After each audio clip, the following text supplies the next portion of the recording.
Hello everyone, welcome to another stream from Fantasy Football Scouts.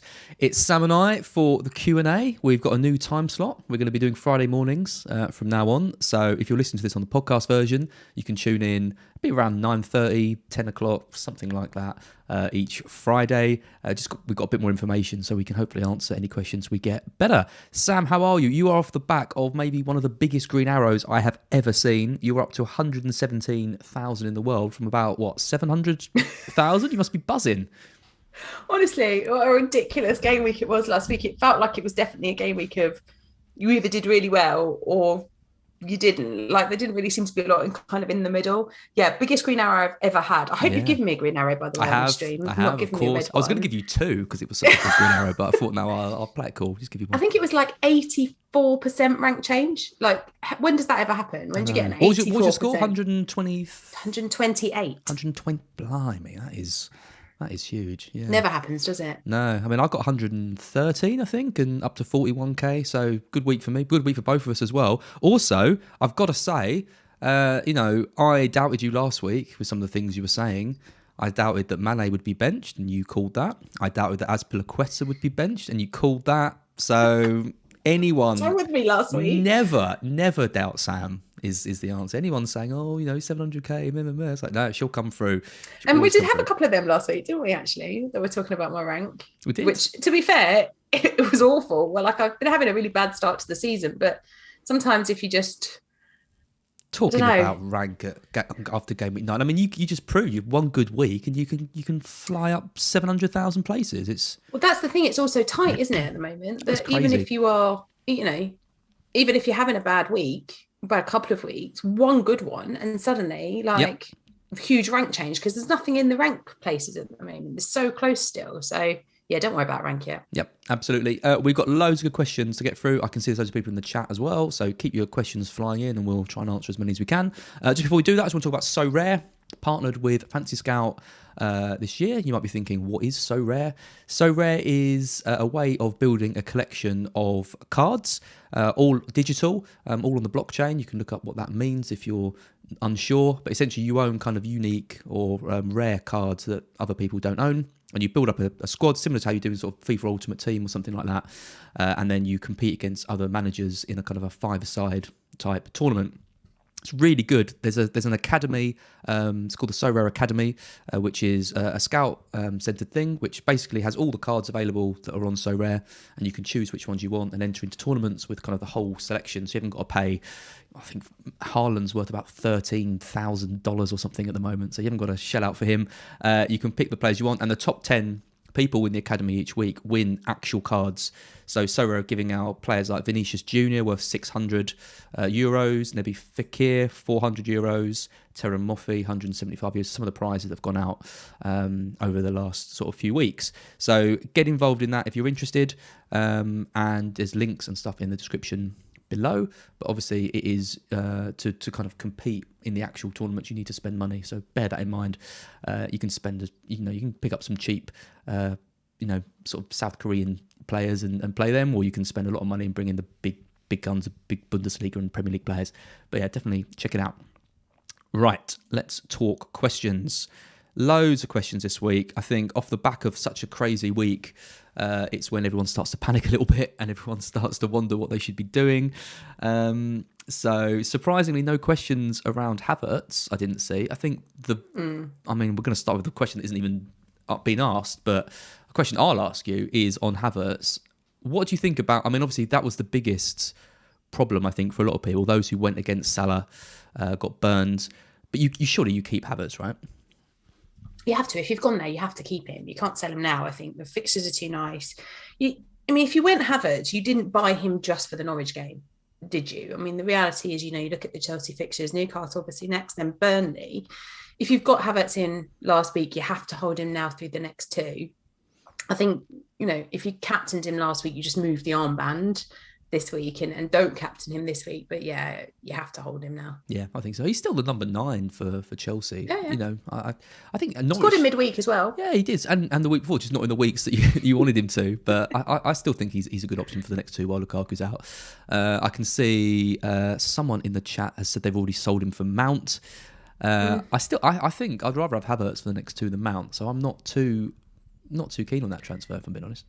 See, well, I'm not invested in the Chelsea midfield, but if I was going to, I would go Mount over Havertz. I just think that the problem I have with Havertz, and it's part of the reason I didn't do the -4 last week, is that I just don't really trust him. Don't really trust what game we'll get from him. He's not really that consistent yet. That's my issue. Nor is Mount at the moment, but Mount we know can be consistent, but he's been quite unlucky. But would you actually sell? Because it's Binary Arcadia in the sell chat. Havertz No, exactly. for Mount. But if I was going to bring in a Chelsea midfielder this week, I'd bring in Mount over Havertz. No, I agree. I think Mount is a better long-term option because he's going to play, he's going to tick over. Havertz will be out the team, I imagine, when Lukaku comes back. Yeah. We're already getting quite a few questions on your favourite player, who I noticed you bought in, which is Harry Kane. So Yoguraj Kadam says, should we keep or sell Kane? We had Dunas Dog on Fancy Scout asking who your preferred Spurs player is. FPL Cowboy says Spurs fixtures look good the next couple of weeks. Do you see an upturn in form coming for Kane, or better off switching to Son? And I saw another one as well on Kane's form as well. But loads of questions about Kane. Ronaldo, Vishal asked Ronaldo to Kane? ? Yeah, Kane, what's your thoughts? I mean, I am so incredibly unimpressed that I won't be going anywhere near him, but interested to know what you think. You've got him. I have got him. The only player in my team last week that didn't return anything. Really? Everyone else That's returned, outrageous. but not Kane. And I said it as well at the beginning of the game week. I posted on Instagram with my team, and I was like, somehow I've ended up with Harry Kane, and I'm not confident at all. But I just had this moment last weekend where obviously Lukaku was out, and there were kind of three options the way that I saw it for my team. It was either go to Vardy, go to Kane, or go to Tony. And in my head, I was like, well, in game week 12, I want to be invested in Spurs anyway, because the run of fixtures that they have from 12 onward are really nice. I'm going to Spurs in game week 12, and I do like to be invested when I'm there. Gives me something a bit more, puts a bit more on it. So in my head, I was kind of like, well, if I go Kane now, then I'm done. I'm not banking in a transfer for a couple of weeks' time, which is what I would effectively be doing if I went for anybody else in that slot. And the fixture was quite nice. Kane's record against West Ham is good. But let's be honest, neither Spurs or West Ham turned up in that game. They were both awful. It was the slowest game of football I've ever watched in my life. It was a terrible game of football, which was won on Harry Kane's sloppy defending from that corner. So I'm not overly concerned, but equally I'm not overly happy at the same time either. Manchester United, this game is massive this weekend because for both sides, like Ollie's job's on the line. Nuno's job's on the line. I'd argue Nuno's job's on the line as well. Especially with kind of all the rhetoric in the press about Pochettino again. Like I kind of think if there's an availability there, that Levy's going for it. So both jobs on the line, both sides needing to win the game.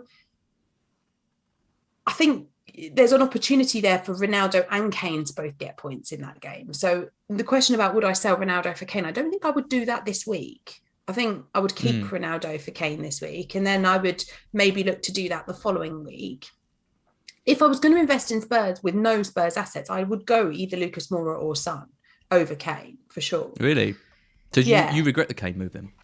I don't regret it because it puts me in a position where I am invested in Spurs. If I want to do the swapsies and go with one of the midfielders instead, it's easy enough to do that. The fixtures are good for him coming up though. You look beyond this Manchester United game, Everton, who can't defend for toffee. Nah. And then and then in game week 12, Leeds, who also can't defend, Burnley, who we, just beaten in the League Cup, although not convincingly. Then Brentford.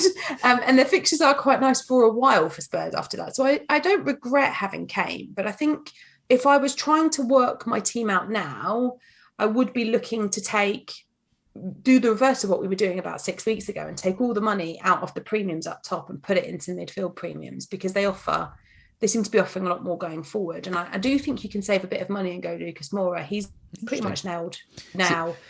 He's the most creative and the one that's playing the most consistently well. My instinct is to say, don't get Lucas Moura. That seems like a bad pick, but I'm not even going to, because you were so on it last week that I'm just going to say, listen to Sam, get Lucas Moura. Yeah, I mean... I don't know if I'd do it ahead of Man United, but I would do it next week ahead of Everton. Yeah, it's a massive game. I think Spurs win. I call this. Yeah. What have you seen from us that makes you think we're gonna It's not what I've seen from you. It's what I've seen from United. I was talking to Mark about this on Black Box. I just can't see how Solskjaer can galvanise that United team for this game. Like they are, it's sometimes sometimes like Southampton get beat and then they turn up the next week. I mean, but that doesn't always happen. I mean, look at Villa. I mean, they lose all those goals to Wolves and lose that game when they're 2-0 up, and then get absolutely battered by Arsenal in the next game. I just think this is a great time. I think any team playing United, I would have backed to win this week. So it's interesting, isn't it? Because obviously, Steve Bruce got that Spurs game, lost it, got sacked. Ollie's going to get the Spurs game. Probably get sacked. Lose it, he's going to get sacked. Like, I feel like Spurs are the kiss of death for some managers so far this season. And if they don't win it, I do think he will go. I think it could be a draw. Wow. This game. Sitting on the fence. I like it. Yeah. I don't see them coming and beating us, weirdly. I'm never confident about these sorts of fixtures, but this one, I don't know. I just can't. It will be so tight and edgy because neither side's going to want to lose. That's my concern with this one. So it's very difficult to call, but I certainly wouldn't sell Ronaldo ahead of playing our defence. Oh, we could talk about this all night. We need to move. We've got so many questions. We need to move on. Just my final thought is I wouldn't be going anywhere near Kane. Son is the only one that I'd be considering, and I think you saw it when Son was tracking back towards the end of the game, racing back, to get the ball, and then you compare that to Kane's defending. He's quality, his Son. Yeah, he is quality. You're getting 100% if you go with Son. Yeah. We've had a super chat. Stephen Gallagher. Hi guys, I have Diaz and Cancelo, but no defensive Chelsea cover. Would you swap one of them out for Chilwell or hold? Would you swap one of Diaz or Cancelo for a Chelsea defender? I wouldn't this week. No, I wouldn't. I just think that with Chilwell, who knows if he's going to start every game. Whereas you've got security with those two that you've got. The Man City defence is solid. I mean, I've got the opposite problem. I still got no City defender, which worries a lot. It worries me a lot going into this game. I wouldn't swap one of them out, no. No, I think they're all pretty similar, right? They're all similar in terms... It feels quite sideways. I think the City and Chelsea defence is so good and strong. You can go with double Chelsea and no City. You can go with double City and no Chelsea. And I think they're all going to score around the same The only thing is the fixtures, isn't it? Like the Chelsea fixtures defensively are... I can see Newcastle scoring against Chelsea this week, and I think City have got a better chance of a clean sheet at home to Palace. Interesting. But we'll see. Well, speaking of Newcastle, who are playing Chelsea, Big Red Dog on Scout asked about St Maximan. Hold or sell. Now Wilson's back. I guess he's less good an option, is he? I guess he's not now the kind of talisman for the side. That's kind of been overtaken by Wilson. Would you sell him or would you keep him? I don't think it makes him a less good option though somehow because that basically improves the Newcastle side. It makes them doubly as good as they were before because the only player they had really before was St Max. Now they've got two decent players. So in theory, and we've seen them two link up during the earlier part of the season when they were both fit and available. So I don't think it makes him a worse option. I just don't think I'd want to be invested in Newcastle right now. Obviously Chelsea this week. Then they've got Brighton, who are defensively really, forget last week, they're defensively really solid. So there's not going to be that many opportunities for them to score goals in that one. Brentford, well, let's see how they get on without Raya. But the fixtures are okay. They're not brilliant. But equally, I do like St Maximin. So where would you go? Well, this is the question, right? Because there isn't many premium options available. Vardy's fit, we think now, which is good news. Yeah. But other than him, with Lukaku out, with Ronaldo with tough fixtures and out of form, Kane, we've talked about him. You're looking, I'm looking at wildcards featuring Antonio, Hwang, and Broja. I think Callum Wilson does come into the mix as a decent option, given that he's on penalties and the focal point of the attack. Just because he's Callum Wilson, it doesn't matter who he plays for. He finds a way of delivering and getting goals. If I'm getting one of them, I'm definitely getting Wilson over St Maximan. Yeah, but if you had St Maximan, I don't think there's enough. I don't think there's enough options I mean, if you've got nothing else to do, like if you've got the perfect team elsewhere, you've got Foden already in, you've got your Chelsea and your City defenders, you've got, if you've got no other priorities, then okay, he might be someone you look to get rid of. But I don't think I'd be prioritising getting rid of him, because I still think he should tick over. I agree, yeah, and I think what you're going to do. You probably the only person that you could go down to. Well, you could go to Huang, you could go to Tony, but equally, I don't think that there's a lot else that you would necessarily want to be going to in that bracket that would would tick over more returns than St Max might. Yep, absolutely. Just make sure you like and subscribe to Fantasy Football Scout. I'm trying to add these in as we go. Just what the YouTubers, that's what all the kids do these days, Sam. But all the cool kids. All the cool kids. If you are enjoying this stream, do consider giving it a like, and make sure you subscribe to the channel. It does help us with the algorithms and all that kind of stuff. And also, super chats are open for this stream as well. We had one from Stephen Gallagher. If you do have a really burning question that you want us to answer, we'll try and get through as many questions as we can, but we will definitely answer the super chats because they flash up really big and bold on my screen. They look pretty. They do look very pretty. We had Binary Arcadia again asked about Foden. Is it too risky to go without Foden this week? We had some questions on City from Twitter. Keresley says KDB, a good asset or too overpriced. And Skulls Out Forever on Scout asked Foden or Cancelo who to prioritise. So what's your thoughts on City? You mentioned you've got no City defender at the moment. Have you got Foden? Yeah. You have got Foden. Okay, so you're looking to bring any others in? I would really like a City defender, yeah. So my issue is that in order to get one, I have to make a hit because I have to free up some money elsewhere because suddenly I've ended up with Harry Kane in my team.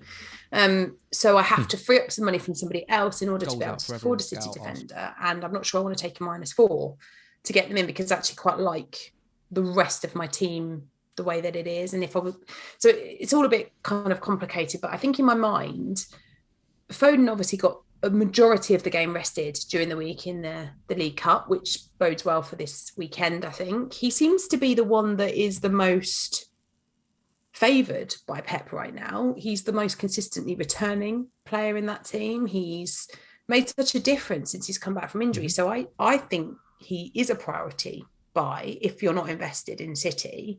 Like I wouldn't have wanted to go into this weekend not invested at all, but the fact that I have Foden makes me feel a little bit more calm about not having a City defender. KDB, it's a struggle for me with this one because he's absolute quality, there's no doubt about it. But he's so expensive and funding him's really difficult, and started the game in the League Cup, which worries me a bit in terms of the minutes that he's going to get at the weekend because he's not been fit. So is he suddenly going to throw him into 2 starts in a week? I know, this is the thing. I think KDB's a rotation risk. And I've said this before. I think his minutes are managed in the Premier League. I mean, this is completely subjective, so don't quote me. Well, I mean, I will get quoted on this, but my gut feeling is Pep needs the Champions League, right? He came close last year, didn't win it. I feel like KDB is purely being used in the league so that he's ready for the Champions League. I don't think he's a first choice player in the Premier League at the moment. And I think they've proved they can win without him as well. I think in the Champions League, he starts almost every game, especially when the knockouts come. In the Premier League, especially when the Champions League starts in the knockouts in January, we're going to see him featuring less, or subbed early, or brought on for 30 minutes just to keep him kind of fit. Because he's not there. He's not the KDB of 2 seasons ago. Last season, he wasn't at his best levels. He's got these injury problems. His fitness still isn't quite there. He's a huge avoid for me. Foden is light years ahead of him, and cheaper, easier to budget for. Absolutely in form, playing most games. If he comes off the bench, he's going to probably get plenty of opportunities anyway to return. That's the thing I like about Foden. This is at the price point where if he does get benched, I'm not that upset. I am a bit upset, but I'm not that upset. But I do think he'll come on, and if he comes on, his ability to get returns is. He's a gift at the moment.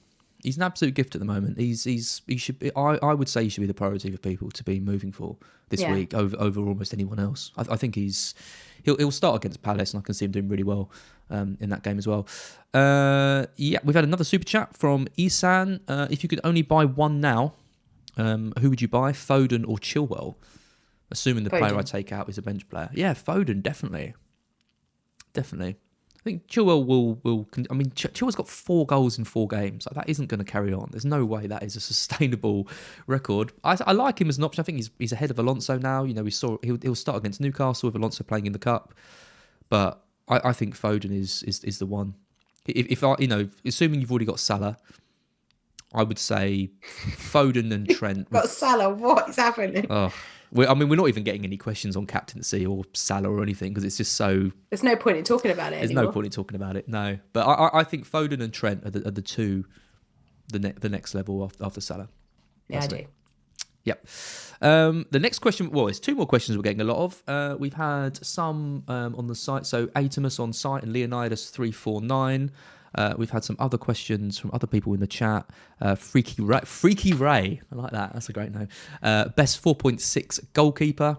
Others ask Ray replacements. Let's talk about Fernandez, who looks like he's the number 2 for Brentford. Mm-hmm. He's got a Spain international cap. Did you know that? Just one. Not sure when he got it. When? Not sure when he got it, but he did get it. He's played in Spain's all the way up the youth ranks and got an international cap. So clearly, a good goalkeeper. You don't get an international cap for Spain if you're not a good goalkeeper. But Raya has been so good for them and so good with his feet, setting up attacks. So would you go for Fernandez straight swap over to the 4.5 Brentford? Do you want to give it a week to see how he settles, or would you go for someone like Guaita, Sanchez, or even move up to someone like Melier, Sarr, or even Mendy? I have some concerns about Brentford defence now, if I'm honest. So Brentford defence was something I was really seriously looking at with Pinnock and Jensen. I was thinking, that looks like a really nice move because fixtures are lovely and all of that good stuff that we've been talking about for weeks. But the injury to Raya worries me because obviously they didn't keep the clean sheet in the League Cup when they probably should have been keeping a clean sheet again in that League Cup game. I don't think he's a bad keeper by any stretch, but I just think that, he hasn't yet played a Premier League game and has only been at the club since the summer because he's on loan. So I think for me, I would be waiting with him to see what he does, which means I would be looking at somebody else. Now, I think there's a few options that you could go with. I still genuinely think, even with the fixture that they have this week, that Sanchez is the best pick in that price point because we saw last week he got 4 points, even though he conceded 4 goals. He does regularly tick over the points really nicely. So for me, I still think he's the best person in that price point category. But I do like the Crystal Palace fixture. So Guaita is somebody that after this Manchester City game could be a nice option. Ben Foster shouldn't be forgotten about either because the Watford fixtures, whilst they're not very good moving forward, for this week they've got Southampton. So if you're looking to change up your keeper situation because you've got Raya and you don't have anyone else to play this week, you've got a non-playing backup keeper. Yeah. Then you could go Foster this week for the Southampton game and then change out Raya next week for Guaita once the fixtures are better or for Sanchez once his fixtures are better. Yeah, absolutely. I think if you've got Foster, you're laughing because you can give it a week and assess and see how Brentford do with that Raya. If you haven't got Foster, obviously you need to make the move. You need to do something. Yeah, I think there is good options. I think Fernandez is a decent pick given Brentford's fixtures. Just would like to see him play a Premier League game first. I mean, there is always that. I mean, he might come in and be like a Claudio Bravo or someone who just lets no offense to him or who else? Who was the other keeper that was used to let all the goals in? West Ham. Well, who's the West Ham goalkeeper? Someone will know in the chat. Used to let all the goals in. I'm sure he's going to be absolutely fine. And I'm sure with the fixtures the way they are, it's not a nicer time really for him to have appeared. But I would really just like to see him in a Premier League game first to make sure that he's not an absolute lunatic. Who is that damn West Ham goalkeeper? Someone. Lee's in the chat. Your husband is in the chat. Is he? What's he doing in the chat? Tell him to look after the kids. Go look after the kids. We've had quite a few questions as well. Another big topic this week is on Chelsea defenders. I mean, it always is. It's going to rumble on forever and ever. Jack Edwards, would you take Aspi out for another Chelsea defender for a free transfer? We've had questions about Reece James. Do we take him out, given that he's now started in the Cup and, Azpilicueta's back, we think, could take his place? Do we just switch over to someone a bit more reliable and safe? How much of a priority is Chilwell? That's a kind of question that we've answered a little bit. What's your thoughts on Chelsea's defence? I mean, we talk about them every week and nothing really changes, but it is a tough one to get right. The only thing you can know for sure is that if Rudiger's fit, he plays. that I feel like that's the only thing that with Tuchel's defence we can know for definite, which is why I've gone for Rudiger over anybody else. There isn't really anyone else in that position for Chelsea that they can just straight replace him with. So if he's fit, he's going to play.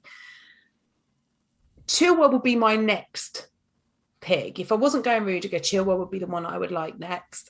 I do feel like he has taken the spot from Alonso with the way that he's playing, but let's not get sucked into the illusion that he's going to score a goal every week just because he currently is, because that won't always be the case. But the fixtures are nice. There should be clean sheets. So I think he's a good pick. The thing that puts me off Reece James more than anything is the fact that if he doesn't start, he usually makes an appearance. And that would really annoy me, because if you've got the likes of Livramento sat on the bench, you don't want Reece James coming on for a 1-pointer. You want to have your bench player come on instead. So that's what puts me off Reece James. It's the fear of the 1-point cameo. Oh, I know. Well, I've got him. I've got James. What are you going to do? You're going to keep? I don't know. I think if I've got no, it looks like Rafinha's going to be fine for anyone wondering. I mean, Bielsa said he's likely to be available, which is still a little bit cryptic, but given that Leeds have no players at the moment, you'd think that he's gonna start. Actually, Matthew Kent's just given a super chat. Is Rafinha a good long-term pick? I'm not convinced he is. I'm really not. I've got him in my side, and I doubt him from an FPL perspective anyway. He never really seems to be getting in the points. He seems to permanently have injuries or like minor knocks or whatever, getting subbed early, all of that. And Leeds are awful at the moment. So no, I think honestly, I wouldn't be buying him going forward. I think there's much better options than Rafinha. What do you think? I really struggle with this one, because actually I would really like to own Rafinha, because I'm a bit scared of the fixtures. They're really nice. I mean, they've got Norwich next. But like you say, I am not really seeing much from Leeds that makes me think that they are going to be returning Chelsea-level goals against Norwich. Like, could this be a 1-0? Could this be a 0-0? We've seen Norwich play out 0-0 draws this season. Could this be another one of those? Because going forward, I mean, Leeds were lucky to score a goal last weekend. If it wasn't for a stupid decision from Semedo, they wouldn't have got the penalty, and then they wouldn't have got anything from that game. So that, and when you look at it on paper, you kind of go, oh, well, you know, they got something out of last week's game, so maybe they're getting better. But they're not playing well. That's the worrying thing, is they're not getting unlucky with the results. And they've got so many key players out there, haven't they? It's like without Bamford, without Ayling, without players like that, they are struggling, because it's the spine of their team. Like, their talisman in each position are kind of missing. And Rafinha can be as creative as he wants. And let's be frank, he's always going to be a quality player. He's really creative. He's really exciting to watch. But if the rest of the team isn't there, he won't bring you the returns that you want him to bring. And that's the fear for me, is that every week you watch Rafinha, the underlying stats look good, his creativity stats look good, but there's nowhere there to finish them. So therefore he gets nothing. And he poodles off on 60, 70 minutes because he's sort of carrying some sort of injury all the time. Yeah, I mean, put it this way, if you had a transfer to use, you didn't know what else to do, and you could get in Rafinha, would you do it? Or would you look at someone else? I'd probably look at someone else. Yeah, that's how I feel. Because I'd look at Mbuemo over him at the moment. There's better options. I think Mount's a better option. I think Foden's a better option. I think Mbuemo's a better option. Tony, if you haven't got him up front, you know, you could be looking at Chilwell. I mean, yeah, we've had a question. Luke Conland on Twitter asked about Yuri Tielemans. Is he good? I just want to come back to Reece James quickly, because I didn't actually answer the question of what I'm going to do with him. I've got to get rid of Mopé. So I think Mopé. You still got Mopé. I've still got Mopé. I think Mopé to Tony would just. You would have got me about Kane. I know. You've got Mopé. I know. Well, at least he's benched. But I think Mopé to Tony is what I'm going to do this week. But with an eye of doing James to Chilwell soon. I'm worried about James this week. I think he's benched. I think he comes on. Oh, do you? I really do. Yeah. I can't understand it. I can't understand how he's not first choice right wing back for Chelsea, given that he's absolutely fantastic. He's got all the attributes of playing that position. I just don't think Tuchel has that much faith in him. No. I agree. It's difficult, isn't it? Man of the match. He does everything right, but you know, I was talking to Gianni about it on the stream, and we did the other day, and he was saying there's a reason why they were so in for like Hakimi and other right backs in the transfer window, because I just don't think there's that trust with him. So yeah, very annoying. Anyway, I'm jumping around all over the place at the moment. But let's come back to Luke Conlon's on Yuri Tielemans. I mean, Leicester in general, Leicester looking a lot better. now, picking up wins. Maddison scored, my favourite player ever. Tielemans is ticking all nice. His expected goal involvement is right up there with some of the best in the league. Is he someone that I've still got this kind of feeling with him that he's not really an FPL asset. I still see him as this kind of more defensive-minded player, but he is. But that's not what we're seeing from him now. What we're seeing, is it? No, I mean, in the past, if you were talking to me about Leicester players last season, at no point would I have said Tielemans. It would have been Maddison, it would have been Iheanacho, it would have been Vardy. But this season, Tielemans, for me anyway, has been the standout pick, even maybe more than Vardy because of the price point thing. Obviously, Vardy is Vardy and he will return if he's fit. But I really like what Tielemans is doing. I think the structure of the team, the way that they're being set out at the moment, it suits him. He's playing in a more attacking way this season than he has done in the past. He's scoring absolute worldies, which of course won't always continue because they are worldies. If he was getting tap-ins every week, that would always be better from an FPL perspective. But there is something I like about Tielemans, and the fixtures are quite nice. They've got Arsenal this week who, well, that will be a tough game, but they have got Arsenal and they do concede goals. We've seen that over the last few weeks. Then Leeds, who, we've talked about quite a lot, Chelsea, Watford, Southampton. There's goals in those. There's definitely goals in those games. So I'm not averse to a Tielemans pick. I think the only thing that worries me with Tielemans is what you mentioned. The long goals, the long range goals are going to dry up. I want to see him getting more assists because that seems to be where his expected goal involvement is the highest. He's only got 2 assists so far this season. So if that number was higher, if he was hitting if he had 4 or 5 assists, I'd be thinking, okay, these are getting converted, but they don't really seem to be. And I mean, that's not really his fault because he is setting up good chances. But at the same time, I do wonder. They've got so many options in that Leicester team to get assists. Barnes can come in, Iheanacho, Vardy, Daka, Maddison is going to be the one you'd think is on the set pieces and things. Should be, yeah. Yeah, so I like it. I like him as a bit of a partner. He's got two double-digit returns in the last 2 weeks, but I think he's an okay option. I don't think he's. Again, I still think I think Mount, Foden, Mbomo. I still think these 3 are the better ones. Right, final question then is the last super chat from Stan Ellsworth. Advice for Grealish owners: should I swap to Foden? It's a yes from me. I just don't think Grealish is an FPL asset at the moment. I love him. Probably my favourite player in the league. But FPL wise, I had him at the start of the season. I watched him with a lot of, really keen eye, and Foden's going to get the points and Grealish isn't. That's my feeling. Yeah. Would you do it? Would you make the move? Yeah, I would. Yeah, I like Grealish. I think he's playing really well. I think he's settled well into that Manchester City team. I think he's doing all the right things.